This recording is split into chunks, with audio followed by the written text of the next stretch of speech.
പഠിക്കാനും പഠിപ്പിക്കാനും കഴിവുള്ള ബ്രാഹ്മണനാക്കുന്നെങ്കിൽ ഇത്രത്തോളം പഠിക്കാനും പഠിപ്പിക്കാനും കഴിവുള്ള അഖിൽ മാരാറിനെ ഒരു ബ്രാഹ്മണനായി കണ്ടിട്ട് ശബരിമല മേൽശാന്തിയാക്കും?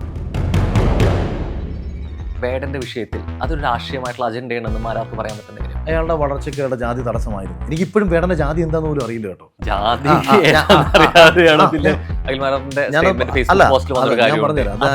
ദളിത് ഉന്നമനത്തിന് വേണ്ടിയിട്ട് എന്താണ് ചെയ്തത്? അല്ലെങ്കിൽ ഒരാളുടെ 5 ലക്ഷത്തിൽ നിന്നുള്ള പ്രതിഫലം 25 ലക്ഷത്തിലേക്ക് ഉയർത്തി കൊടുക്കുന്നത്? വേടൻ റേപ്പ് കേസിൽ പെട്ടപ്പോ ഒന്നും പറഞ്ഞിട്ടില്ല. ദിലീപ് എന്ന് പറയുന്ന മനുഷ്യൻ 2017 ഒരു ക്രിമിനൽ പറയുകയാണ്, ഇന്നാൾ പറഞ്ഞിട്ടാണ് ഞാൻ ചെയ്തത്. കേരള സമൂഹം ദിലീപിനെ തള്ളി പറഞ്ഞു. ഇപ്പം റീസെന്റ് ആയിട്ടുള്ള ഒരു കഞ്ചാവ് കേസിൽ അയാൾ പിടിക്കപ്പെടുന്നു. അയാളുടെ കഴുത്തിൽ പുലിപ്പല്ല് കിടക്കുന്നതുമായി ബന്ധപ്പെട്ട് രണ്ടാമത് ഫോറസ്റ്റ് ഒരു കേസ് എടുത്തപ്പോഴാണ് സമൂഹ മാധ്യമങ്ങളിൽ ചില ചോദ്യങ്ങൾ ഉയർന്നു വന്നത്.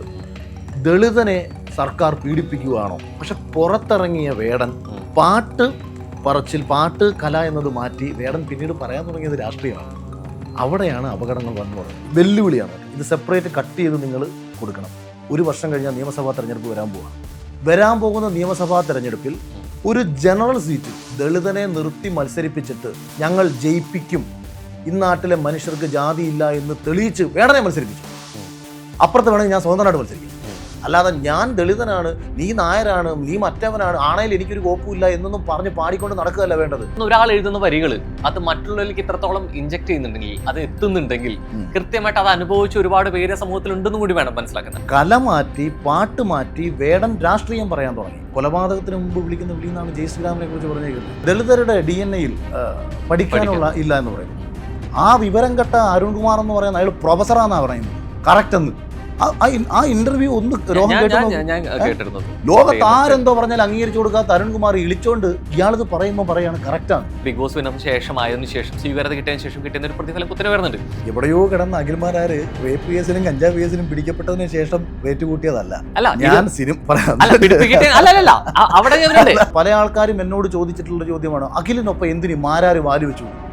ഈ നായന്മാരിലെ മാരാരെന്ന് പറഞ്ഞു കഴിഞ്ഞാൽ അത് പാർശ്വവൽക്കരിക്കപ്പെട്ടവരാണ്. അഖിൽ മാരാറിന്റെ ജാതി ഒന്ന് ആലോചിച്ച് നോക്കൂ. രാമനെ അറിയില്ലെന്ന് പറയേണ്ട കാര്യം എന്താണ്? അപ്പൊ അത് ആരെ സുഖിപ്പിക്കാൻ വേണ്ടി പറയുന്നതാണ്. ഡബ്സിയെ ഒരു പർട്ടിക്കുലർ കേസിൽ പിടിക്കപ്പെടുന്നു എന്ന് വെച്ചോ, പുറത്ത് കേസിൽ പിടിക്കപ്പെട്ട് ഡബ്സിയെ കൊണ്ട് പോലീസ് പല സ്ഥലത്തും പോകുമ്പോഴത്തേക്ക് ഒരു സ്വരം പുറത്ത് ഉയരുകയാണ്, മുസ്ലിം ആയതുകൊണ്ട് ഡബ്സിയെ ഉപദ്രവിക്കുകയാണല്ലോ, മുസ്ലിം ആയതിൻ്റെ പേരിൽ ഡബ്സിയെ വേദനിപ്പിക്കുകയാണല്ലോ, മുസ്ലിങ്ങളുടെക്കെതിരെ നടത്തുന്ന ഒരു നരവേട്ടയല്ലേ ഇത് എന്നുള്ള രീതിയിൽ കേരളത്തിൽ ഒരു ശബ്ദം ഉയരുകയും ഇതൊരു വിഭാഗം ഏറ്റുപിടിക്കുകയും എതിർക്കാൻ വരുന്നവൻ അത് അപ്പം ഒരു ഹിന്ദു ഒരുത്തൻ ചോദിക്കുകയാണ്, എൻ്റെ പൊന്നു ചേട്ടാ അവനെ കേസിൽ പിടിക്കപ്പെട്ടതിൻ്റെ പേര് നിങ്ങൾ എന്ത് മുസ്ലിം എന്ന് പറഞ്ഞാൽ, എടാ വർഗീയവാദി തെണ്ടി, നീ സംഘി തന്നെ.